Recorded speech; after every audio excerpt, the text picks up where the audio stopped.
Hindi ko inaasahang ang pinakamasakit na tunog na maririnig ko sa buong buhay ko ay ang halik na hindi para sa akin.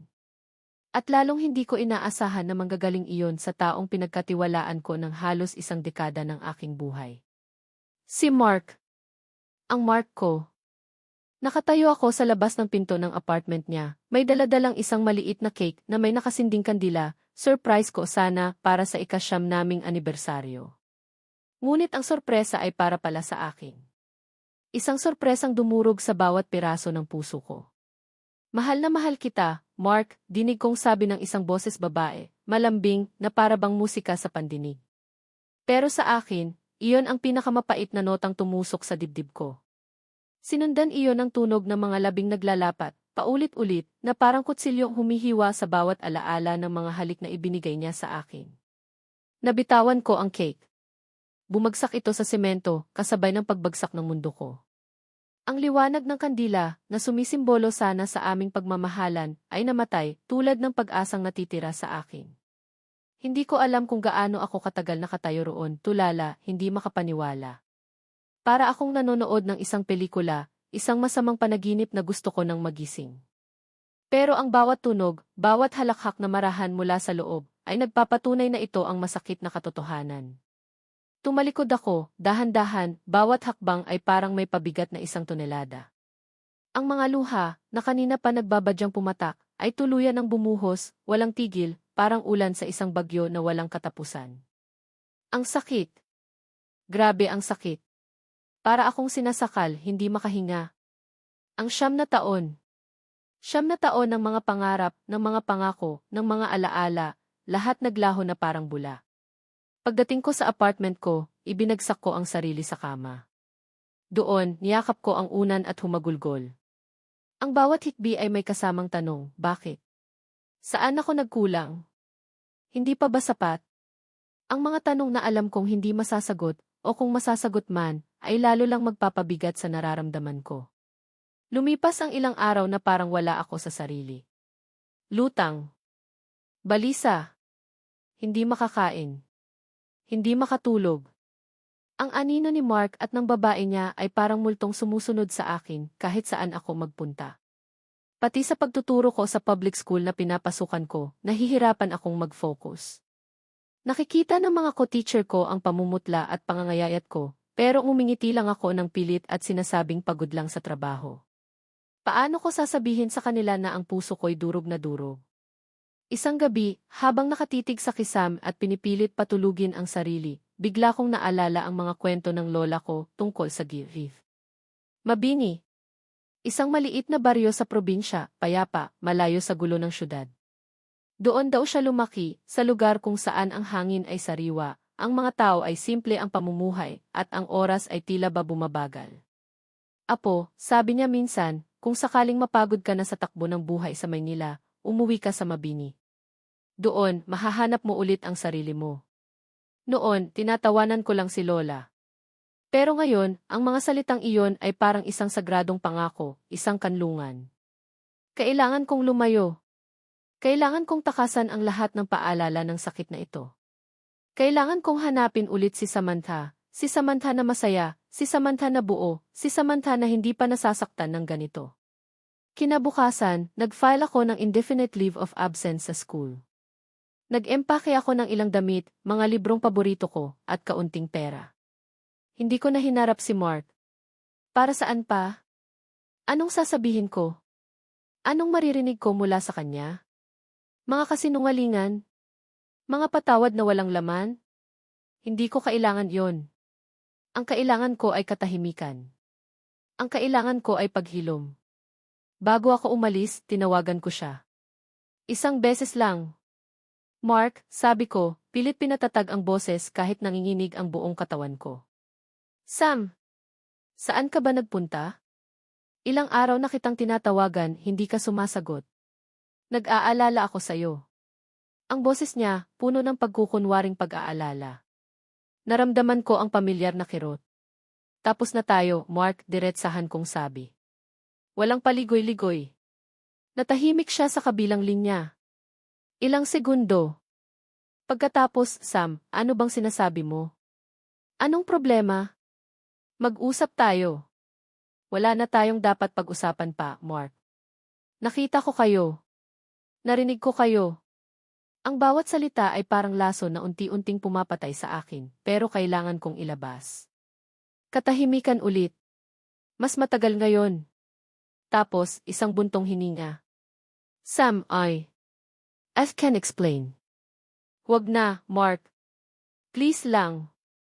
Pagod na ako. Ayoko nang makinig. All I want is for you to know na tapos na talaga tayo. Sana maging masaya ka sa kanya. Pinutol ko ang tawag bago pa man ako muling bumigay at humagulgol. Bago pa man niya marinig ang basag kong boses. Ang biyahe papuntang Reef. Mabini ay mahaba at nakakapagod.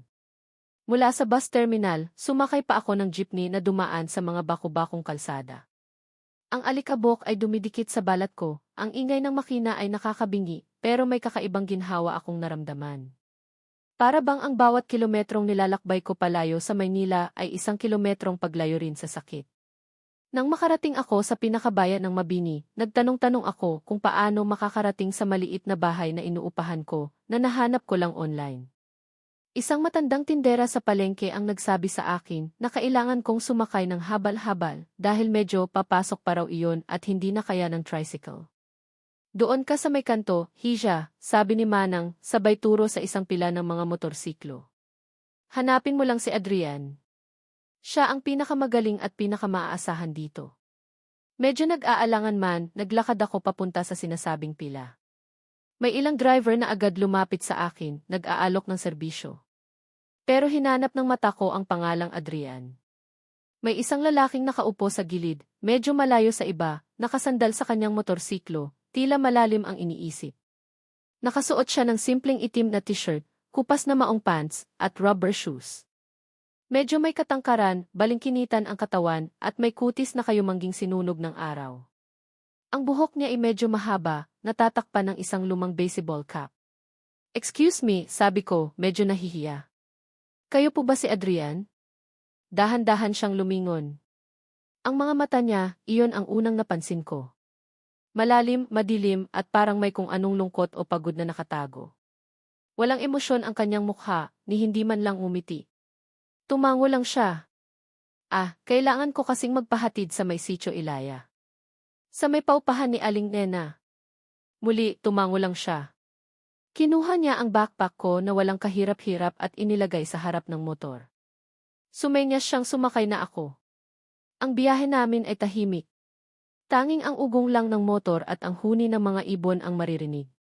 Dinaanan namin ang mga palaya na malawak at berde, mga puno ng niyog na matatayog, at ilang maliliit na bahay kubo. Ang hangin ay sariwa, malinis, malayo sa usok ng syudad. Napapikit ako sandali, dinadama ang simoy ng hangin sa aking mukha. Kahit papaano, gumaan ang pakiramdam ko. Pero ang driver sa harap ko, si Adrian, ay nanatiling parang bato. Walang kibo. Hindi man lang sumulyap sa akin mula sa side mirror. Paminsan-minsan, kapag may lubak, mararamdaman ko ang bahagyang pagdikit ng katawan ko sa likod niya, at agad akong umiiwas, nahihiya. Pero siya, parang wala lang. Nang malapit na kami sa isang makitid na daan papasok sa tila kagubatan, huminto siya. Hanggang dito na lang tayo, ma'am. Hindi na kaya ng motor ang papasok dyan. Medyo maputik. Ang boses niya, malalim at medyo magaspang, pero hindi naman bastos. Ito ang unang beses na nagsalita siya ng mahaba-haba. Ha? Pero paano yung mga gamit ko? Tanong ko, medyo naguguluhan. Ang bahay na inuupahan ko ay nasa dulo pa raw ng daanang iyon. Ako na ang magdadala, sabi niya, sabay baba ng motor. Kinuha niya ang backpack ko at isang maleta na dala ko. Nagulat ako sa lakas niya. Hindi halata sa kanyang pangangatawan. Sigurado ka? Baka mabigat yan, alanganin kong sabi. Hindi siya sumagot. Nagsimula na siyang maglakad papasok sa makitid na daan. Wala akong nagawa kundi sumunod. Ang daan ay talagang maputik at madulas. May mga bato at ugat ng puno na nakausli. Mabuti na lang at nakasneakers ako. Si Adrian naman parang sanay na sanay. Mabilis ang kanyang mga hakbang, walang kahirap-hirap sa pagbitbit ng mga gamit ko. Ni hindi man lang siya nagrereklamo o humihingi ng tulong. Habang naglalakad kami, hindi ko maiwasang pagmasdan siya.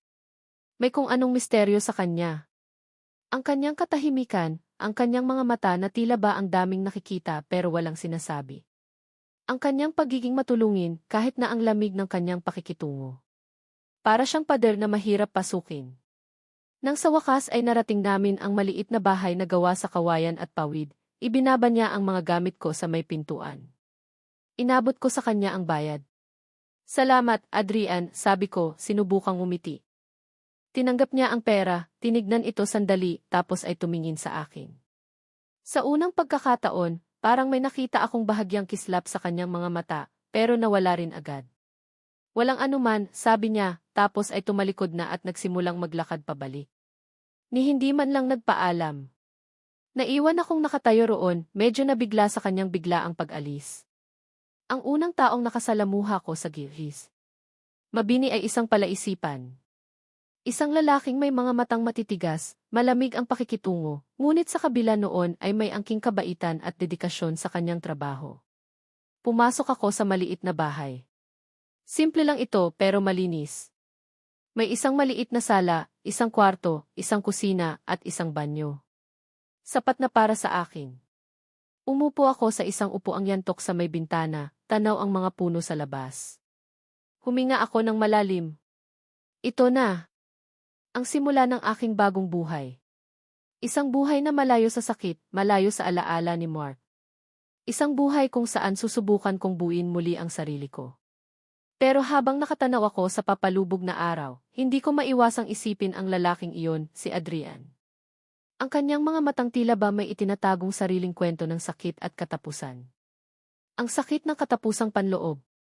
Hindi lang pala ako ang maaaring may dala nito. Lumipas ang mga unang araw ko sa gilhis. Mabini na parang isang panaginip o mas tamang sabihin, isang paggising mula sa isang masamang panaginip. Ang katahimikan ng paligid, na noong una ay halos nakakabingi dahil sanay ako sa ingay ng syudad, ay unti-unting naging musika sa aking pandinig. Ang huni ng mga ibon sa umaga, ang lagaslas ng dahon kapag umiihip ang hangin, ang tilaok ng manok sa di kalayuan, lahat iyon ay nagbibigay ng kakaibang kapayapaan sa puso kong pagod na pagod. Sinikap kong maging abala. Inayos ko ang munting bahay na tila ba ito na ang magiging permanente kong tirahan. Naglinis, nagpunas, naglagay ng ilang mumurahing kurtina na nabili ko sa bayan. Sinubukan kong magluto gamit ang kalandiuling na sa una inauwi lang sa sunog na sinaing at mausok na kusina. Napapangiti na lang ako sa sarili ko. Ang dati rating public school teacher na sanay sa mga lesson plan at school activities, ngayon ay nahihirapan sa simpleng pagsisiga. Isang hapon, habang sinusubukan kong mag-igib ng tubig mula sa Poso Negro na nasa likod bahay, dahil iyon lang ang source ng tubig doon, walang gripo, ay bigla na lang itong pumalya. Kahit anong bomba ko, walang tubig na lumalabas. Napaupo ako sa gilid ng poso, napabuntong hininga. Hay, naku naman. Paano na to, bulong ko sa sarili.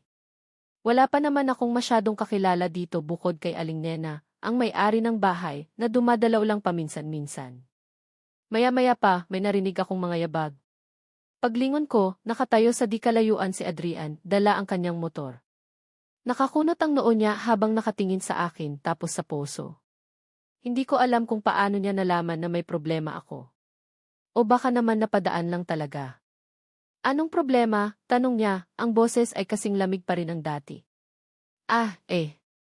Yung poso. Ayaw nang magbigay ng tubig, sabi ko, medyo nahihiya. Pakiramdam ko, ang lampa-lampa ko. Walang sabi-sabing lumapit siya sa poso. Sinilip niya ito tapos ay sinubukang bombahin.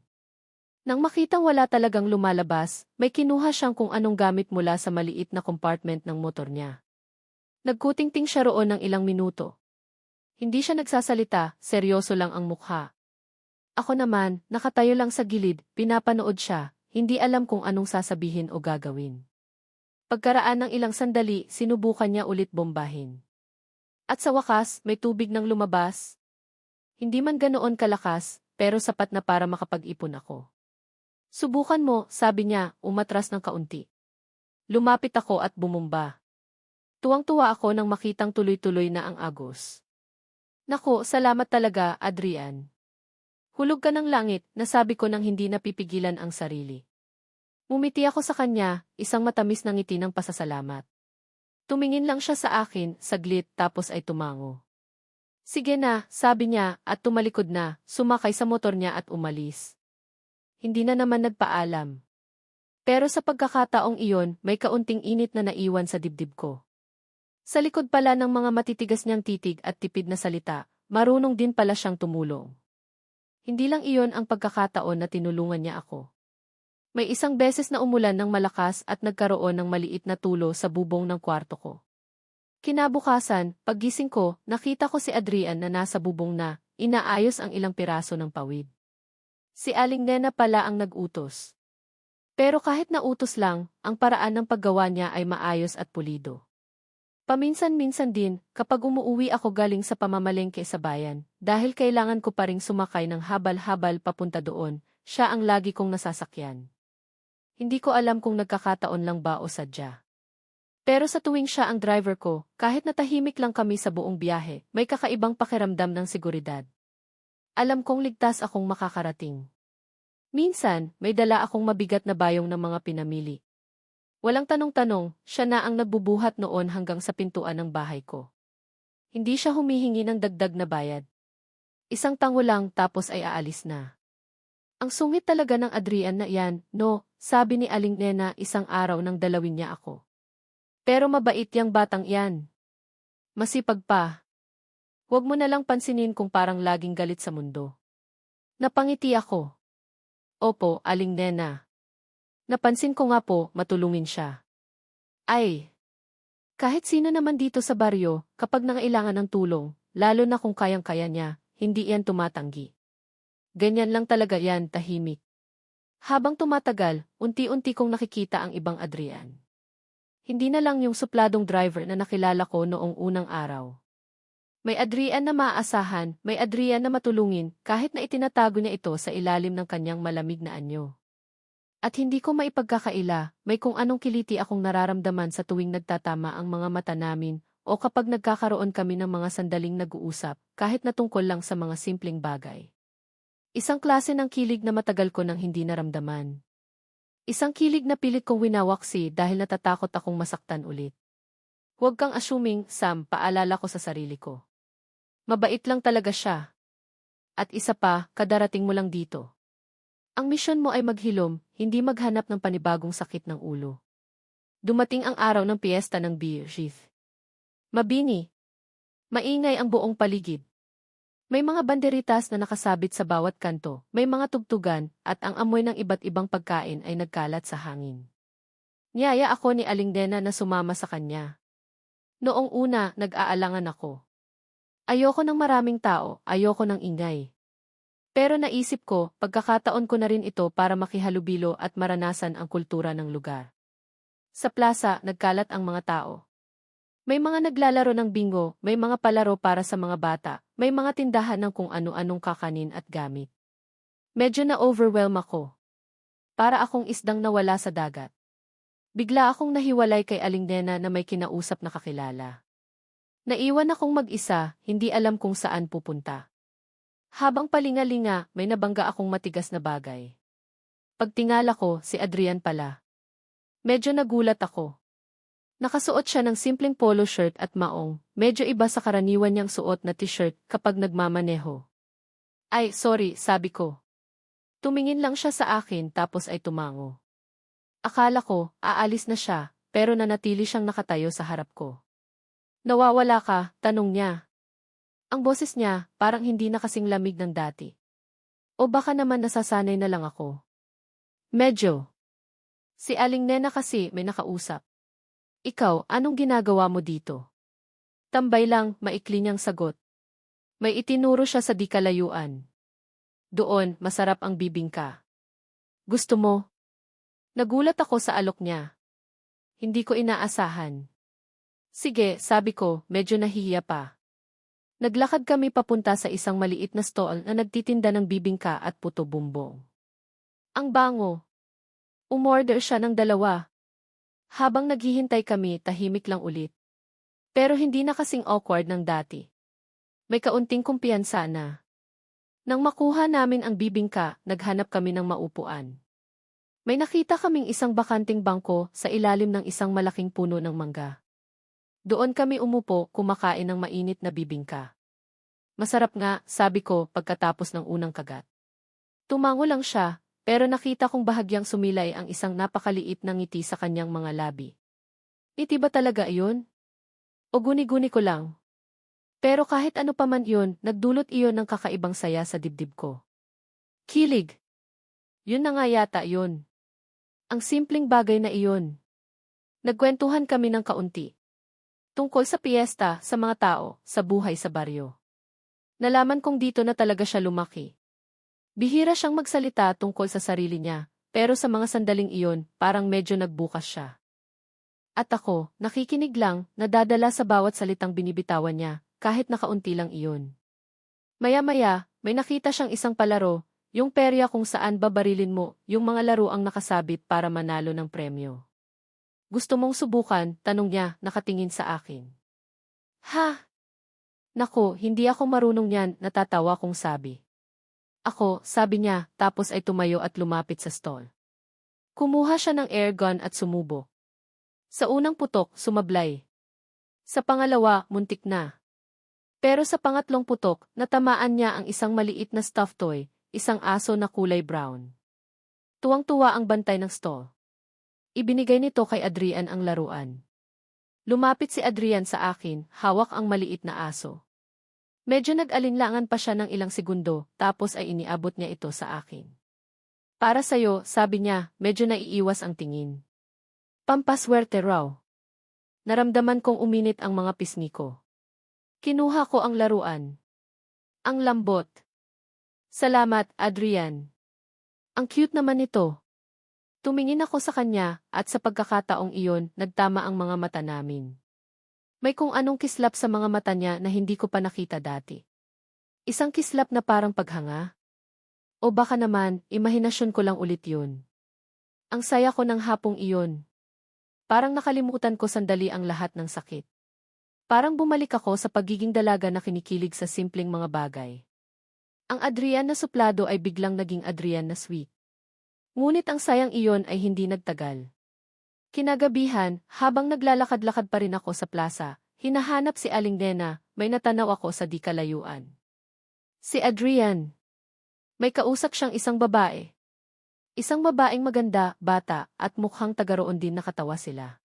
At ang masakit, nakita kong hinawakan ng babae ang braso ni Adrian, at si Adrian hindi man lang umangal. Bagkus, parang natutuwa pa siya. Ang paraan ng pagtingin niya sa babae, parang may kung anong espesyal. Bigla, parang may tumusok sa dibdib ko. Isang pamilyar na kirot. Selos. Nagsiselos ako. Bakit ako magsiselos? Wala naman kaming relasyon. Ni hindi nga kami magkaibigan, sa totoo lang. Pero hindi ko mapigilan. Bumalik lahat ng alaala ni Mark ng babae niya. Ang sakit. Ang hapdi. Hay, Samantha. Ano ka ba, pagalit kong bulong sa sarili. Asa ka pa. Siyempre, mayroon siyang ibang gusto. Ikaw, yung bagong salta, yung problemado, yung sawi sa pag-ibig. Bakit ka naman niya papansinin? Agad akong tumalikod. Ayoko nang makita pa sila. Ayoko nang masaktan pa. Mabilis akong naglakad pa uwi, hindi ko na hinintay si Aling Nena. Ang mga luha, nagbabadyang pumatak. Pinigilan ko. Hindi ako dapat umiyak dahil sa kanya. Hindi. Pagdating ko sa bahay, ibinagsak ko ang sarili sa kama. Niyakap ko ang maliit na stuffed toy na bigay ni Adrian. Kanina lang, simbolo ito ng kilig. Ngayon, parang simbolo na ito ng katangahan ko. Bakit ba ako umasa? Bakit ba ako nagpadala sa kaunting kabaitan niya? Kinabukasan, nang magkita kami ulit ni Adrian, dahil kailangan kong bumili ng gasol sa bayan at siya ulit ang nasakyan ko, sinubukan kong maging malamig sa kanya. Katulad ng dati niyang pakikitungo sa akin. Tipid ang mga sagot ko. Hindi ako ngumingiti.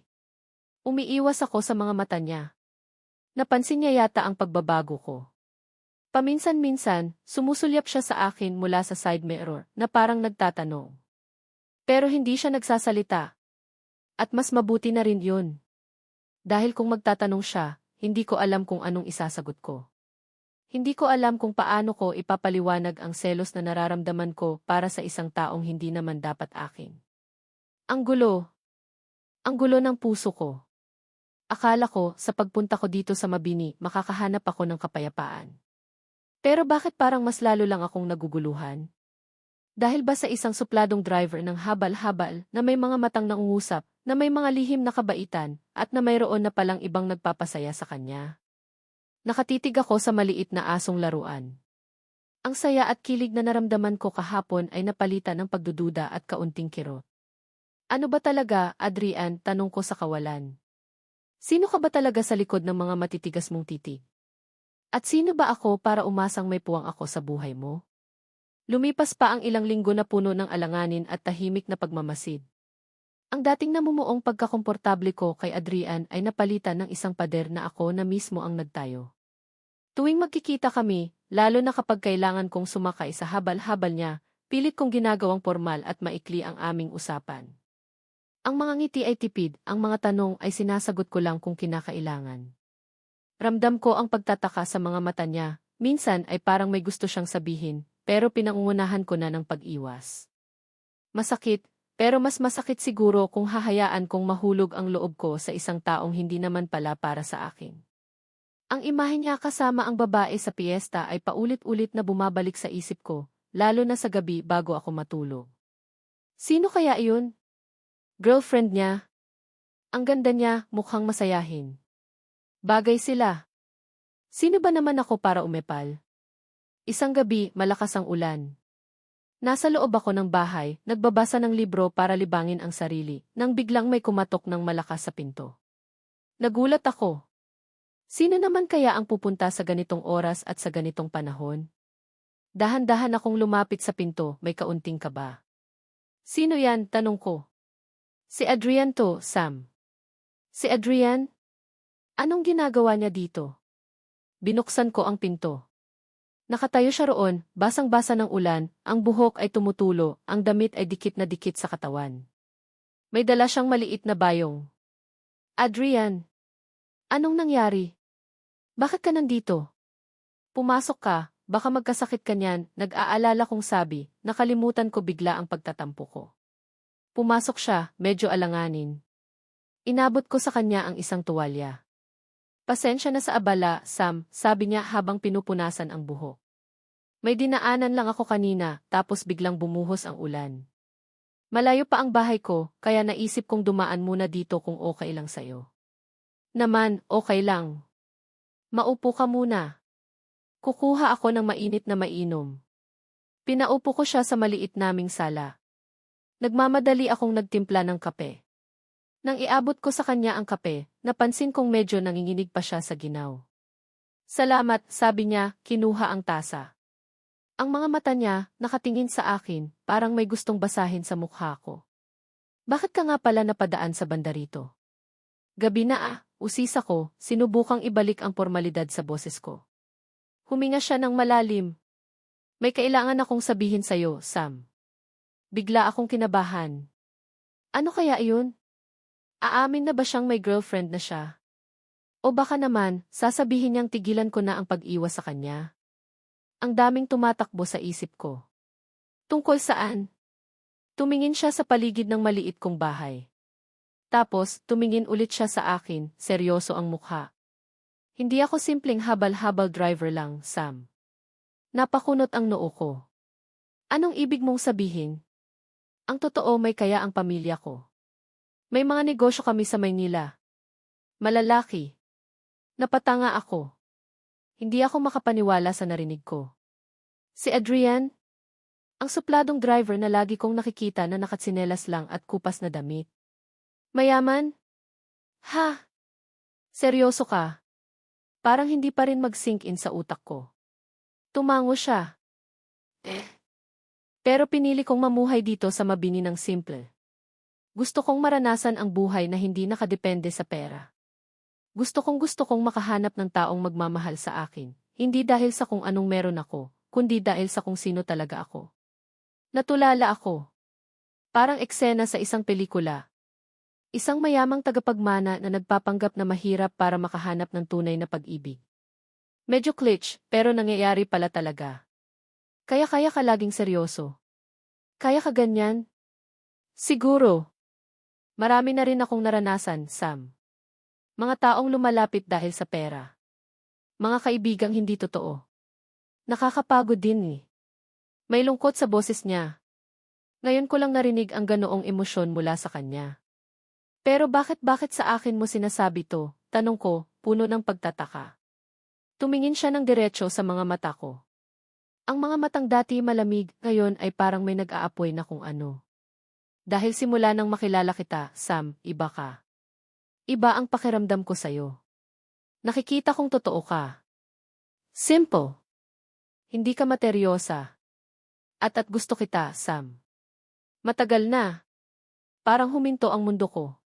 Ang puso ko, kumakabog ng sobrang bilis, parang gustong kumawala sa dibdib ko. Gusto niya ako. Si Adrian, gusto ako. Pero yung babae sa piyesta. Yun ang unang lumabas sa bibig ko. Ang kirot ng selos, bumalik na naman. Bahagyang umiti si Adrian. Isang ngiti na ngayon ko lang nakita, malambing at parang maihalong amusement. Si Lina. Pinsan ko yun, Sam. Kadarating lang niya galing probinsya, kaya sinamahan ko siyang mamasyal. Wala ayun. Pinsan. Ang babaeng pinagsiselosan ko ng ilang linggo, pinsan lang pala niya. Para akong nabunutan ng tinik. Pero kasabay noon ang hiya. Grabe ang hiya ko. Nagselos ako sa wala. At ang masama pa, ipinakita ko iyon sa kanya sa pamamagitan ng pag-iwas ko. Naku sorry, sabi ko, yumuko. Ramdam ko ang pamumula ng mukha ko. Okay lang, sabi ni Adrian, ang boses ay malambing na.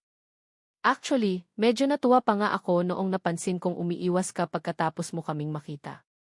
Ibig sabihin, may epekto rin pala ako sa'yo. May halong panunukso sa tono niya. Iniangat ko ang tingin ko. Nakangiti pa rin siya. Ang gwapo niya pala kapag nakangiti. Yung totoong ngiti. So, yung pagiging suplado mo pakunwari lang din, tanong ko. Tumawa siya ng mahina. Hindi naman sa pakunwari. Siguro mas tamang sabihing depensa. Para hindi agad ako mabasa ng mga tao. Pero sa'yo, Sam sa'yo, gusto kong magpakatotoo. Hindi ako makapagsalita. Ang daming emosyon na naglalaro sa dibdib ko. Gulat, kilig, hiya at pag-asa. Hindi ko alam ang sasabihin ko, Adrian, aminado ko. Hindi mo kailangang magsabi ng kahit ano ngayon, Sam. Ang mahalaga, alam mo na ang totoo. At alam mo na ang nararamdaman ko. Lumapit siya sa akin, dahan-dahan. Hinawakan niya ang kamay ko. Ang init ng palad niya. Bigyan mo lang ako ng pagkakataon, Sam. Patutunayan ko sa'yo na seryoso ako. Ang mga mata niya, puno ng sinseridad. Ang mga salitang binitawan niya, tumatago sa puso ko. Pero may parte sa akin na natatakot. Ang sakit na idinulot ni Mark ay sariwa pa. Ang takot na masaktan ulit, malaki pa rin. Adrian, ang hirap. Ang hirap magtiwala ulit, sabi ko, ang boses ko ay medyo nanginginig. Alam ko, Sam. At naiintindihan ko. Hindi kita minamadali. Hihintayin kita.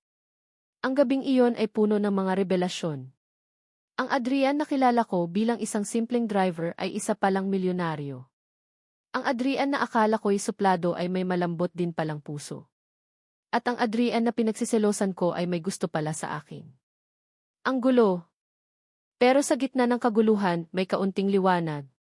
Nang tumila na ang ulan, nagpaalam na si Adrian. Bago siya umalis, huminto siya sa may pintuan. Sam, tawag niya. Lumingon ako. Sana pag-isipan mo ang sinabi ko. Tumango lang ako. Hindi ko pa rin alam ang isasagot. Ngumiti siya ulit, yung ngiting nakakatunaw, tapos ay tuluyan na siyang umalis. Naiwan akong nakatulala sa sala. Ang daming impormasyon na kailangang iproseso ng utak ko. Totoo ba to? O panaginip lang? Pero ang init ng kamay niya na humawak sa akin, ang sinseridad sa mga mata niya, ang pag-amin niya, lahat yun ay parang napakatotoo. Kinabukasan, habang nagwawalis ako sa bakuran, may isang tricycle na huminto sa tapat ng bahay. Bumaba mula roon ang isang babaeng pamilyar ang mukha. Matangkad, maganda at mukhang sopistikada. Si Clara. Ang dati kong kaibigan sa Maynila. Pero matagal na kaming hindi nagkikita. Anong ginagawa niya dito? Sam. Envy gosh, is that you? Sabi niya, ang boses ay matinis at halatang gulat. Lumapit siya sa akin, tinitignan ako mula ulo hanggang paa. Anong ginagawa mo dito sa probinsyang to? Akala ko nasa Maynila ka pa, nagtuturo. Clara. Anong ginagawa mo dito? Gulat ko ring tanong. Well, may inaasikaso lang akong business ng family dito malapit. Tapos, narinig ko sa mga tsismosa sa bayan na may bagong dating daw na magandang babae galing Maynila, nagtatago daw. Sabi ko, imposible namang ikaw yun. Pero heto ka nga. Tumawa siya, pero parang may ibang kahulugan ang tawa niya. Nagbabakasyon lang ako, maikli kong sagot. Ayokong magkwento ng problema ko sa kanya. Si Clara, kahit kaibigan ko siya dati, medyo may pagka-judgmental at mahilig sa chismis. Bakasyon? Sa ganitong lugar? Tumingin siya sa paligid, sa maliit kong bahay na yari sa kawayan, na parang nandidiri. Anyway, buti na lang at nagkita tayo.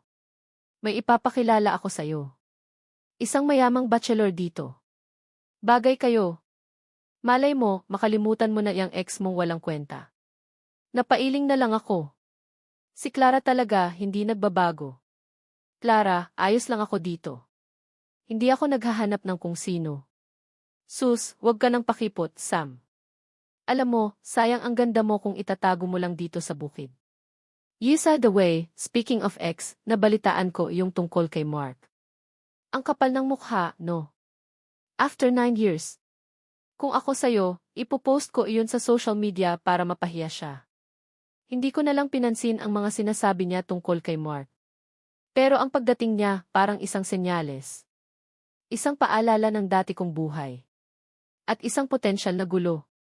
Napansin ni Clara ang stuffed toy na aso na nakapatong sa maliit na mesa sa labas, yung bigay ni Adrian.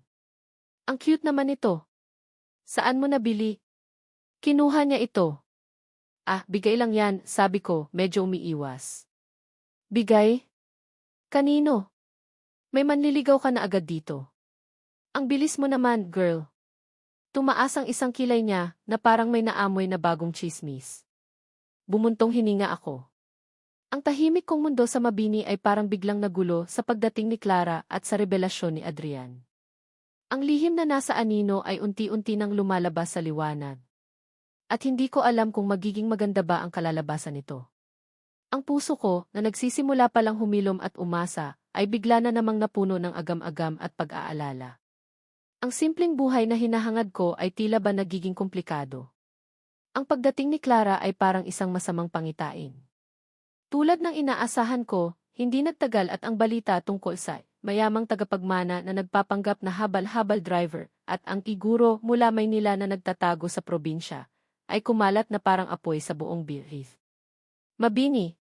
Siyempre, si Clara ang pasimuno. Sa bawat sulok ng palengke, sa mga nagkukumpulang tsismosa sa tabi ng kalsada, kami ni Adrian ang laman ng kanilang usapan. Narinig mo ba? Yung si Adrian daw, milyonaryo pala. Talaga? Kaya pala parang ang misteryoso. Tapos yung si Samantha, yung bagong dating, nililigawan daw. Ay, bagay naman sila, no? Parehong galing sa Maynila. Pero di ba, parang ang drama? Bakit kailangang magpanggap? Baka naman may tinataguan din yung babae. Sabi ni Clara, yung kaibigan daw niya, iniwan daw ng boyfriend. Ang mga bulong-bulungan ay dumating na rin sa kaalaman ng pamilya ko sa Maynila. Si Mama, agad tumawag, ang boses ay puno ng pag-aalala at kaunting paninisi. Samantha anak, ano ba itong nababalitaan ko? Totoo ba yung sinasabi ni Clara na iyang lalaking iyan, niloloko ka lang? Nagpapanggap daw na mahirap para makuha ang loob mo. Ma, hindi po totoo yun. Si Adrian po, mabait siya. At totoo po ang nararamdaman niya para sa akin. Sinubukan kong ipaliwanag, pero alam kong mahihirapan akong kumbinsihin sila. Anak, mag-isip ka nga. Paano kung ginagamit ka lang niya? O baka naman may iba siyang motibo? Kilala mo ba talaga siya? At isa pa, anong klaseng tao ang magsisinungaling ng ganyan katagal? Baka mamaya, pati yung pagiging mayaman niya, kasinungalingan din. Ang boses ni Mama ay tumataas na. Ang mga salita ni Mama ay parang mga karayom na tumutusok sa puso ko. Naiintindihan ko ang pag-aalala nila, pero nasasaktan ako na hindi sila naniniwala sa akin na agad nilang hinusgahan si Adrian. Ma, please bigyan niyo naman po kami ng pagkakataon. Kilalanin niyo muna siya. Hindi, Samantha. Umuwi ka na dito sa Maynila. Hindi ka nababagay dyan. Lalo ka lang masasaktan. Pati ang mga dati kong kaibigan na narinig din ang chismis mula kay Clara ay kanya-kanyang nagbigay ng opinyon. Karamihan, negatibo. Girl, red flag yan. Ang lalaking nagsisinungaling sa simula, magsisinungaling hanggang huli. Baka naman gold digger ka lang, Sam. Joke. Pero seryoso, ingat ka. Hanap ka na lang ng iba, Sam. Yung simple lang, yung totoo. Hindi yung pa-mysterious effect pa. Ang bigat sa dibdib. Para akong nilalamon ng mga haka-haka at panghusga ng ibang tao. Ang dating payapang buhay ko sa Mabini ay biglang naging sentro ng intriga. At ang pinakamasakit, pati ang namumuong relasyon namin ni Adrian ay nadadamay. Si Adrian, ramdam ko ang bigat na dinadala niya. Kahit hindi siya nagsasalita, nakikita ko sa mga mata niya ang sakit at pagkadismaya. Ang mga tao sa baryo na dati nirerespeto siya bilang isang masipag na habal-habal driver, ngayon ay tinitingnan siya ng may pagdududa, inggit, o minsan pa nga ay pangmutya. Don Adrian pala ah. Pautang naman, biro ng ilan na maihalong sarkasmo. Baka naman yung motor mo, ginto ang piyesa niyan. Isang gabi, nagkita kami ni Adrian sa paborito naming tambayan sa ilalim ng puno ng mangga, malayo sa mga mapanuring mata ng mga tao. Sam, pasensya ka na, sabi niya, ang boses ay mababa. Hindi ko ginustong mangyari to, hindi ko ginustong madamay ka pa sa gulo ng buhay ko. Hinawakan ko ang kamay niya. Adrian, wala kang kasalanan. Hindi natin kontrolado ang isip ng ibang tao. Pero nasasaktan ka. Nakikita ko. At ayokong nakikita kang nasasaktan dahil sa akin. Tumingin siya sa akin, ang mga mata niya ay puno ng pag-aalala.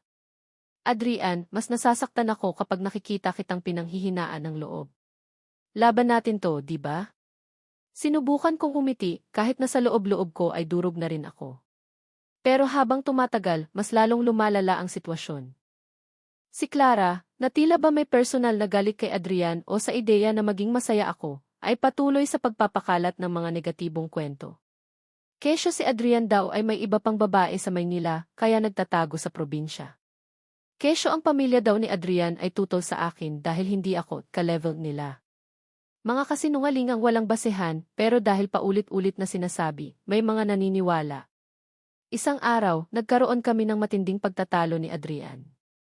Pauwi ako galing sa bayan at narinig ko na naman ang mga chismis tungkol sa amin. Pagod na ako. Pagod na akong magpaliwanag. Pagod na akong ipagtanggol ang relasyon namin. Adrian, hindi ko na yata kaya, sabi ko sa kanya nang magkita kami, ang luha ay nagbabadyang pumatak. Ang hirap. Lahat sila, laban sa atin. Pati pamilya ko, gusto na akong pauwiin. Sam, konting tiis na lang. Malalampasan din natin to, sabi niya, sinubukang yakapin ako. Pero umiwas ako. Paano, Adrian? Paano kung tama sila? Paano kung hindi talaga tayo para sa isa't isa? Ang mga salitang iyon, lumabas lang sa bibig ko, pero parang sinaksak ko na rin ang sarili kong puso. Nakita ko ang sakit sa mga mata ni Adrian. Sam, wag mong sabihin yan. Mahal kita. Hindi ba't yun ang importante? Mahal? Adrian, ang pagmamahal ba, sapat na para labanan ang buong mundo?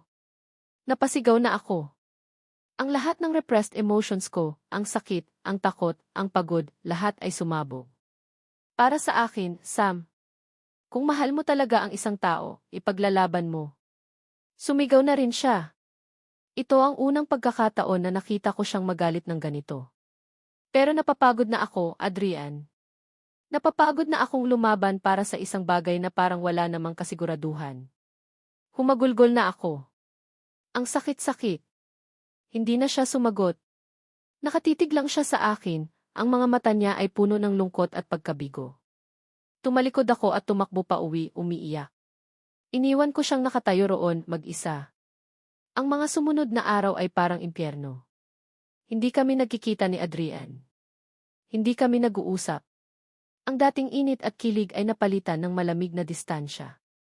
Ang bawat araw na lumilipas, mas lalo akong nalulungkot. Miss na miss ko na siya.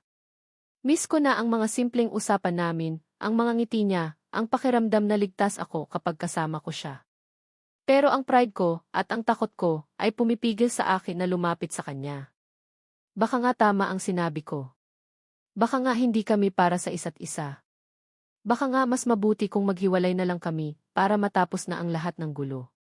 Si Clara naman, parang mas lalo pang sinulsulan ang apoy. Nag-post pa siya sa social media ng mga cryptic messages na halatang patama sa amin ni Adrian. Some people pretend to be poor to find true love. But what if they're just good at pretending? #BWST. True colors will always show. Don't be fooled by charming smile and a sub-story. #Know you're worthy. Ang mga post niyang iyon ay lalong nagpalala sa sitwasyon. Mas marami ang naniwala sa kanya.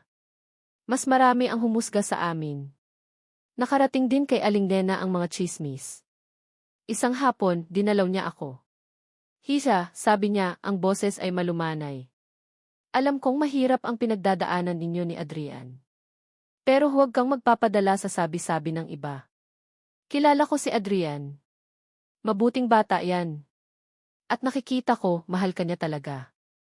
Ang mga salita ni Aling Nena ay parang kaunting liwanag sa madilim kong mundo. Pero sapat na ba iyon para labanan ang lahat ng duda at takot na nararamdaman ko? Isang gabi, hindi na ako makatulog. Paulit-ulit na naglalaro sa isip ko ang huling pag-uusap namin ni Adrian. Ang sakit sa mga mata niya noong sinabi kong napapagod na ako. Ang pag-asa sa boses niya noong sinabi niyang ipaglalaban niya ako. Bumangon ako at lumabas ng bahay. Umupo ako sa maliit na upuan sa labas, nakatingin sa mga bituin. Ang lamig ng hangin. Naisip ko, paano kung sumuko na lang ako? Paano kung umuwi na lang ako sa Maynila, tulad ng gusto ni Mama? Matatapos na ang lahat ng gulo. Makakalimutan ko na si Adrian. Makakapagsimula ulit ako. Pero kaya ko ba? Kaya ko bang kalimutan ang lalaking nagparamdam sa akin ng tunay na kilig at pagmamahal, kahit sa sandaling panahon lang?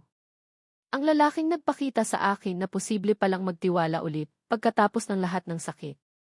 Ang laban na ito, hindi lang laban sa mga chismis at panghusga ng ibang tao.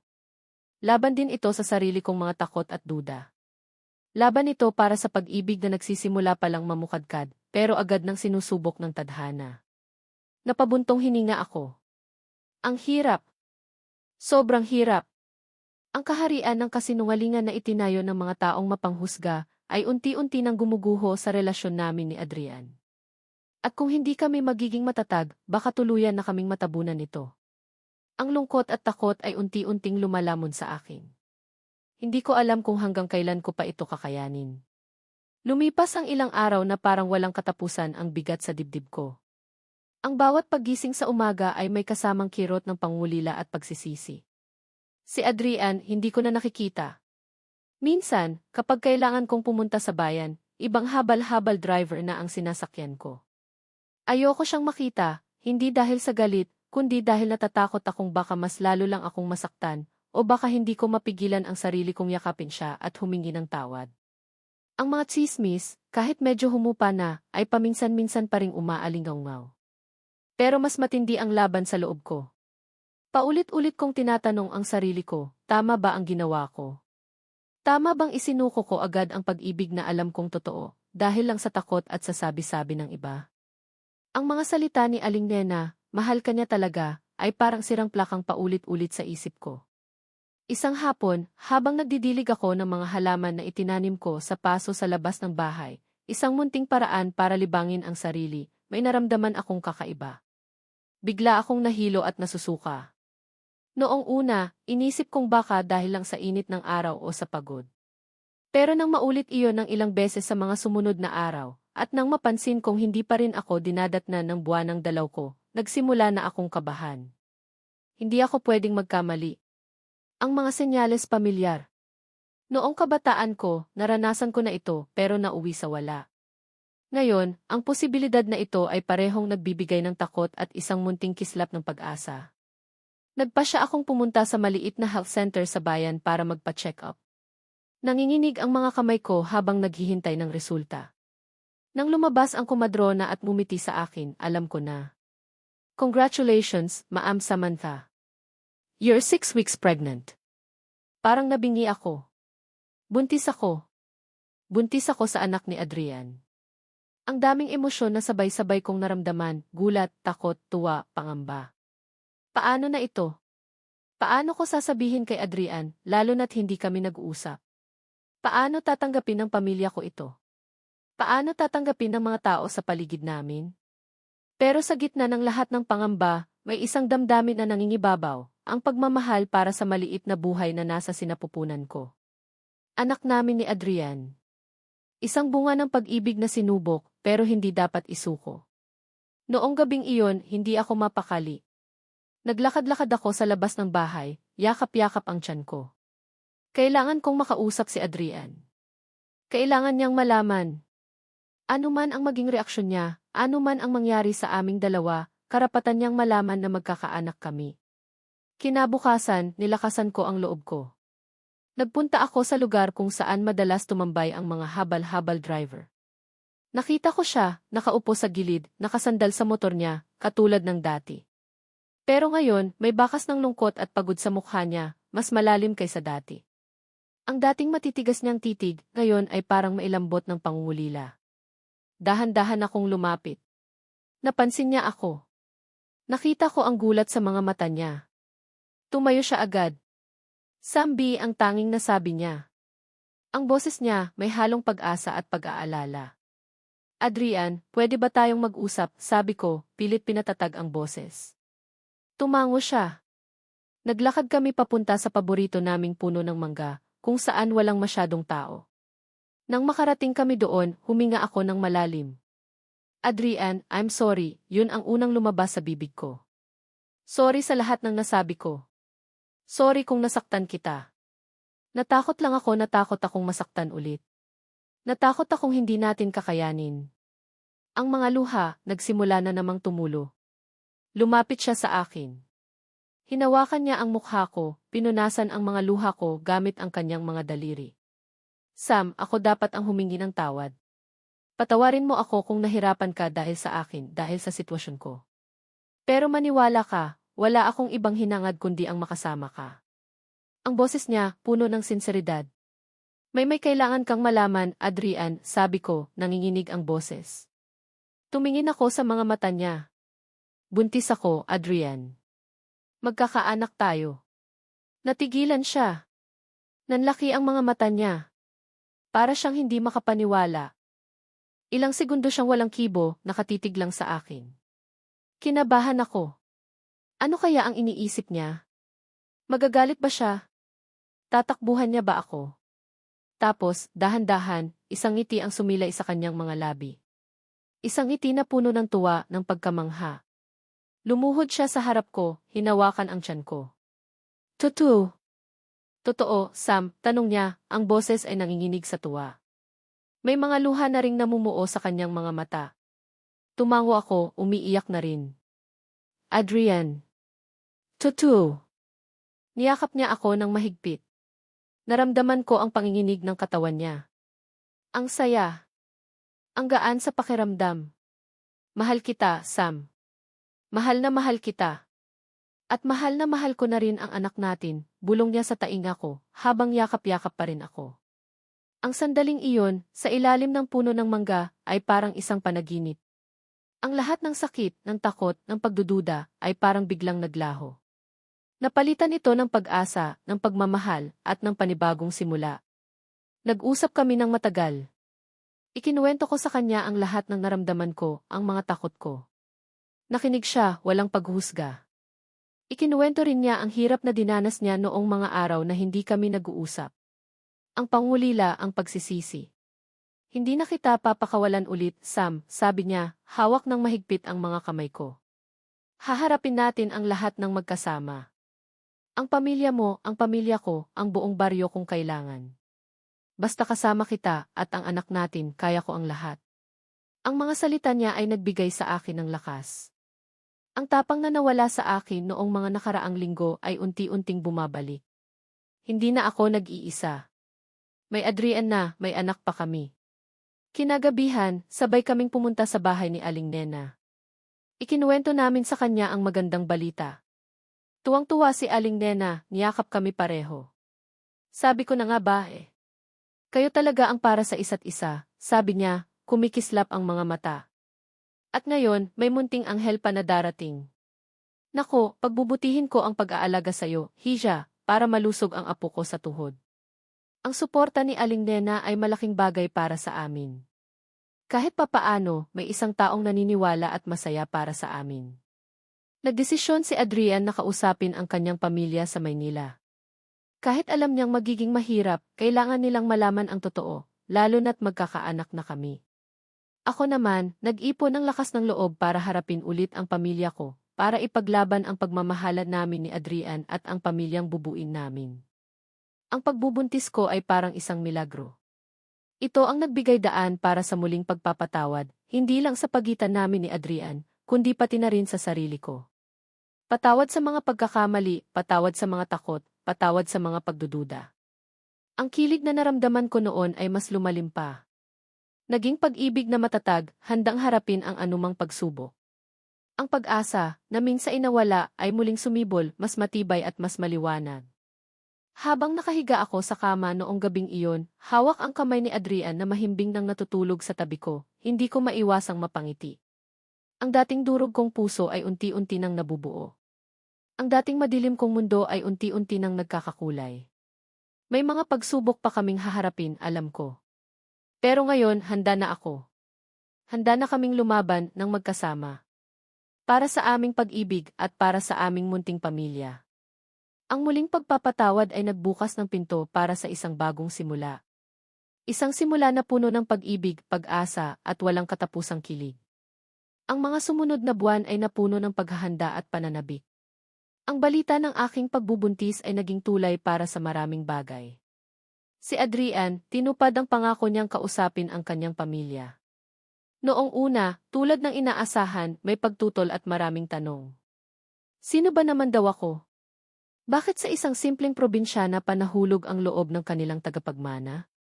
Pero nang makita nila ang determinasyon ni Adrian, ang sinseridad sa kanyang mga mata, at nang malaman nilang magkakaapo na sila, unti-unti silang lumambot. Nagpunta pa sila sa Girgis. Mabini para makilala ako. Medyo nailang ako noong una, pero ang mga magulang ni Adrian, partikular ang kanyang ina, ay mabait pala. Nakita nila kung gaano kami kasaya ni Adrian at kung gaano ko siya kamahal. Ang pamilya ko naman, si Mama at Papa, kahit na may pag-aalala pa rin, ay unti-unti na ring natanggap ang sitwasyon. Ang galit nila kay Adrian ay napalitan ng pag-unawa nang makita nilang inaalagaan niya ako at seryoso siya sa aming relasyon. Ang pagkakaroon ng apo ang marahil naging pinakamalaking dahilan ng kanilang pagbabago. Sino ba namang lolo't lola ang hindi matutuwa sa pagdating ng bagong miyembro ng pamilya? Sa Kirgisi. Mabini, ang dating mga chismis ay napalitan ng pagbati at suporta. Si Aling Nena ang pinakamasaya. Araw-araw niya akong dinadalhan ng mga prutas at gulay, at laging may paalala tungkol sa mga dapat at hindi ko dapat gawin bilang isang naglilihi. Pati ang mga dating chismosa, ngayon ay umingiti na sa akin at nagtatanong kung kamusta na raw ang baby namin. Marahil, nakita nila ang katotohanan sa aming pagmamahalan, o marahil, ang darating na sanggol ang nagpalambot sa kanilang mga puso. Si Clara, matapos malaman ang lahat, ay parang bulang naglaho. Siguro nahiya, o siguro napagtanto niyang wala na siyang mapapala sa paninira. Hindi ko na siya inisip pa. Ang mahalaga, ang mga taong importante sa amin ni Adrian ay nasa panig na namin. Habang papalaki ang tiyan ko, mas lalong lumalalim ang pagmamahalan namin ni Adrian. Ang dating supladong driver, ngayon ay isang napaka-sweet at maalagang partner. Lagi siyang nasa tabi ko, inaasikaso ang lahat ng pangangailangan ko. Minsan, nahuhuli ko siyang kinakausap ang tiyan ko, kinukwentuhan ang baby namin tungkol sa mga pangarap niya para dito. Ang mga simpleng sandaling iyon ang nagpapatunay kung gaano siya kasaya at ka-excited sa aming magiging pamilya. Isang gabi, may maliit na salu-salo sa plaza ng Birgis. Mabini. Isang pasasalamat para sa masaganang ani. Niyaya ako ni Adrian na pumunta. Kahit medyo mabigat na ang pakiramdam ko, sumama ako. Ang saya ng paligid, ang mga tugtugan, ang tawanan ng mga tao. Nakaupo kami sa isang tabi, pinapanood ang mga nagsasayawan. Bigla, tumayo si Adrian.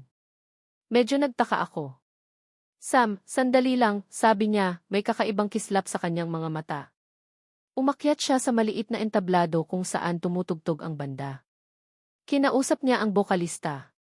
Maya-maya, huminto ang tugtog. Lahat ng tao napatingin sa kanya. Kinabahan ako. Ano kaya ang gagawin niya? Kinuha ni Adrian ang mikropono. Magandang gabi po sa inyong lahat, bati niya. Nagpalakpakan ang mga tao. Gusto ko lang pong samantalahin ang pagkakataong ito para magpasalamat sa inyong lahat sa pagtanggap ninyo sa amin ni Samantha dito sa Girith. Mabini. Muli palakpakan. At may isa pa po akong importanteng gustong gawin ngayong gabi. Tumingin siya sa akin, dire-diretso sa mga mata ko. Ang puso ko biglang kumabog ng malakas. Bumaba siya ng entablado, lumapit sa akin. Dahan-dahan siyang lumuhod sa harap ko, sa gitna ng lahat ng tao. May kinuha siya sa kanyang bulsa. Isang maliit na kahon. Binuksan niya ito. Sa loob, isang napakagandang singsing, kumikinang sa ilaw ng mga bombilya. Samantha, sabi niya, ang boses ay nanginginig sa emosyon. Alam kong marami tayong pinagdaanan. Mga pagsubok, mga kasinungalingan, mga sakit. Pero sa gitna ng lahat ng iyon, isa lang ang napatunayan ko, mahal na mahal kita. Ikaw ang nagbigay ng kulay sa madilim kong mundo. Ikaw ang nagturo sa akin kung paano magmahal muli. At ikaw ang magiging ina ng ating anak. Ang mga luha ko, hindi ko na napigilan. Tumutulo na sila, pero hindi dahil sa sakit, kundi dahil sa sobrang tuwa. Samantha Cruz, will you marry me? Hindi ako agad nakasagot. Niyakap ko siya. Ang mga tao sa paligid, nagsisigawan sa tuwa, nagpapalakpakan. Yes, Adrian. Yes, sagot ko, humahagulgol sa saya. Isinuot niya ang singsing sa daliri ko. Sakto. Perpekto. Tumayo siya at niyakap ako ng mahigpit. Ang halik na ibinigay niya sa akin sa harap ng lahat ng tao sa Girith. Mabini ay simbolo ng aming tagumpay, ng aming pag-ibig na walang hanggan. Ang gabing iyon ay isa sa pinakamasayang gabi ng buhay ko. Ang proposal ni Adrian ay simple lang, walang magarbo o mamahaling gimmick, pero puno ng pagmamahal at sinseridad. Iyon ang pinakamahalaga. Lumipas pa ang ilang buwan. Isinilang ko ang isang malusog at napakagandang sanggol na babae. Pinangalanan namin siyang Maria Angela, hango sa pangalan ng aming mga ina, at dahil para sa amin, siya ay isang anghel na hulog ng langit. Ang pagdating ni Angela ang lalong nagpatibay sa aming pamilya. Si Adrian, isang napaka-hands-on na ama.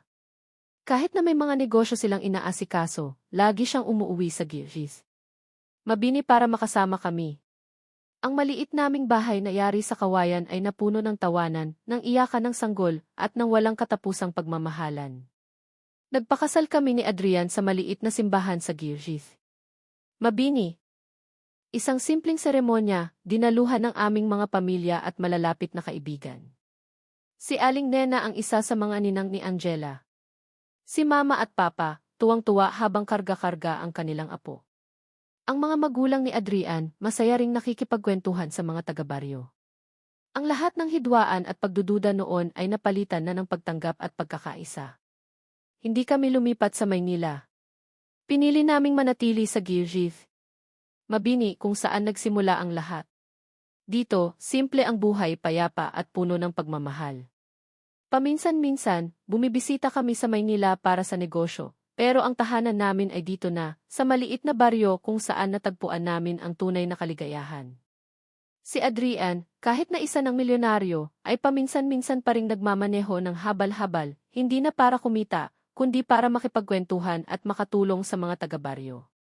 Ako naman, nag-volunteer na magturo sa maliit na eskwelahan dito, tinuturuan ang mga bata na mangarap at magmahal. Isang hapon, habang papalubog na ang araw, nakaupo kami ni Adrian sa labas ng aming bahay, karga-karga si Angela na mahimbing na natutulog. Ang langit ay kulay kahel at rosas, napakaganda. Niyakap ako ni Adrian mula sa likod. Masaya ka ba, mahal ko? Tanong niya, ang hininga niya ay mainit sa aking tainga. Tumingin ako sa kanya, umiti. Sobra, Adrian. Sobrang saya. Hinalikan niya ako sa noo. Mahal na mahal kita, Sam. Kayo ni Angela ang buhay ko. Mahal na mahal din kita, Adrian. Salamat sa lahat. Salamat sa pagdating mo sa buhay ko. Habang pinagmamasdan namin ang papalubog na araw, naramdaman ko ang isang kumpletong katahimikan at kaligayahan sa puso ko. Ang sakit ng katapusang panloob na minsan kong naramdaman ay napalitan na ng isang bagong simula, isang simula na puno ng pag-ibig, pag-asa, at walang hanggang pasasalamat. Ang Rishi. Mabini na dati naging takbuhan ko lang mula sa sakit, ngayon ay naging tahanan na ng aking puso. Ang buhay ay parang isang mahabang biyahe sa habal-habal. Minsan, mabilis ang takbo, minsan mabagal. Minsan, diretso ang daan, minsan, liko-liko at bako-bako. Pero ang mahalaga, may kasama kang haharap sa bawat pagsubok, may kasamang magbibigay ng saya sa bawat tagumpay, at may kasamang magmamahal sa iyo ng walang kondisyon. Sa likod man ng mga matitigas na titig o sa ilalim ng maskara ng kasinungalingan. At ako, maswerte ako, dahil natagpuan ko na ang aking driver, ang aking kasama, ang aking pag-ibig, si Adrian. Ang aming bagong simula ay ngayon palang nagsisimula. At alam ko, marami pa kaming magagandang kwentong bubuin, dito sa aming munting paraiso sa Gilgit. Mabini. Ang pag-ibig, minsan, matatagpuan sa mga hindi inaasahang lugar, sa mga hindi inaasahang tao, at sa mga hindi inaasahang pagkakataon. Ang kailangan lang, buksan ang puso at magtiwala. Dahil ang tunay na pag-ibig, kahit dumaan pa sa maraming pagsubok, ay laging mananaig. Mga minamahal kong mambabasa at tagapakinig. Una sa lahat, mula po sa kaibuturan ng aking puso, nais kong iparating ang aking taos-pusong pasasalamat sa inyong lahat. Maraming salamat po sa inyong paglaan ng oras, sa inyong walang sawang pagsubaybay at pag-iisa sa bawat kabanata ng kwento nina Samantha at Adrian, mula sa masakit na simula hanggang sa matamis nilang pagtatapos. Ang inyong suporta at presensya, kahit sa pamamagitan lamang ng inyong pakikinig o pagbabasa, ay napakalaking bagay para sa akin bilang isang manunulat. Sa totoo lang, ang pagsulat ng kwentong ito ay naging isang emosyonal na paglalakbay din para sa akin. May mga pagkakataon na habang isinusulat ko ang mga pagsubok na pinagdaanan nina Samantha at Adrian, ramdam na ramdam ko rin ang kanilang sakit, ang kanilang mga pagdududa, at ang kanilang mga munting tagumpay. Para bang naging kapamilya ko na rin sila, at bawat ngiti, bawat luha, bawat kilig na naramdaman ninyo, ay naramdaman ko rin habang hinahabi ang bawat eksena. Ang makitang nabubuo ang kanilang mga karakter, ang kanilang paglago bilang tao, at ang unti-unting paghilom ng kanilang mga puso, iyon ang isa sa mga pinakamasayang bahagi ng aking pagsusulat. Nais ko lang talagang lumikha ng isang kwentong magbibigay ng init at pag-asa, lalo na sa mga panahong tila ba napakaraming pagsubok sa ating paligid. Higit sa lahat, ang kwentong ito ay may dalang ilang mahahalagang mensahe na sana itumatak sa inyong mga puso. Una, ang kapangyarihan ng tunay na pag-ibig, na ito'y kayang lampasan ang anumang unos, anumang kasinungalingan at anumang paghusga. Pangalawa, ang kahalagahan ng pagpapatawad, hindi lamang sa taong nagkasala sa atin, kundi lalo't higit sa ating sarili. Ang pagpapatawad ang siyang nagbubukas ng pinto, tungo sa tunay na paghilom at kapayapaan. At pangatlo, ang aral na kahit gaano pa kahirap ang sitwasyon, laging may pag-asa, laging mailiwanag sa dulo ng madilim na lagusan. Basta't hindi tayo susuko at mananatili tayong tapat sa kung sino tayo at sa kung ano ang pinaniniwalaan ng ating puso. Ang pagharap sa katotohanan, gaano man ito kasakit, ay mas mainam kaysa mabuhay sa anino ng pagkukunwari. Kaya naman, mga minamahal ko, inaanyayahan ko po kayong mag-iwan ng inyong mga komento at saloobin. Ano ang pinakapaborito ninyong bahagi ng kwento? Aling karakter ang pinaka-nakarelate kayo? Anong aral o mensahe ang pinakatumatak sa inyo? Nais kong marinig ang inyong mga boses at kung paano kayo naantig ng simpleng kwentong ito nina Samantha at Adrian. At kung ito po'y nagustuhan ninyo at nagbigay ng inspirasyon, sana ihuwag kayong mag-atubiling ibahagi ito sa inyong mga kaibigan, kapamilya, at kakilala, upang mas marami pa ang makaranas ng kilig, makakuha ng aral, at maniwala muli sa kapangyarihan ng pag-ibig at pagpapatawad. Muli, mula sa aking puso, maraming salamat po sa inyong lahat. Kayo ang nagsisilbing inspirasyon ko para patuloy na lumikha at magbahagi ng mga kwento. Hanggang sa ating muling pagkikita sa mga susunod pang mga pahina at kabanata ng buhay. Nagmamahal.